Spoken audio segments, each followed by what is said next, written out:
تازہ ترین ویڈیوز کے لیے چینل کو سبسکرائب کر کے بیل آئیکن اور آل نوٹیفیکیشن پر کلک کریں تاکہ آپ کو ملے ہر اپڈیٹ سب سے پہلے۔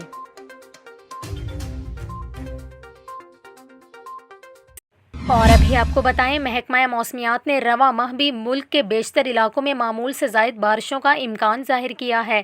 چیف میٹرولوجسٹ کے مطابق کراچی میں کچھ دن ہلکی بارش اور بوندا باندی کا امکان ہے۔ خلیج بنگال میں سے ایک اور سسٹم کراچی پر اثر انداز ہو سکتا ہے۔ انہوں نے کہا کہ 5 اگست کی شام سے کراچی میں مونسون کا ایک اور اسپیل برس سکتا ہے۔ چیف میٹرولوجسٹ کے مطابق کراچی میں معتدل بارشوں کا امکان رہے گا اور 8 سے 9 اگست تک بارش کا سلسلہ جاری رہنے کا امکان ہے، جبکہ 12 سے 14 اگست کے دوران بھی شہر میں بارش کا امکان ہے۔ اس کے علاوہ سردار سرفراز نے مزید کہا کہ مونسون کا اگلا اسپیل پچھلے اسپیل کی طرح ہیوی نہیں، چوتھے اسپیل میں اربن فلڈنگ کا خدشہ نہیں ہے۔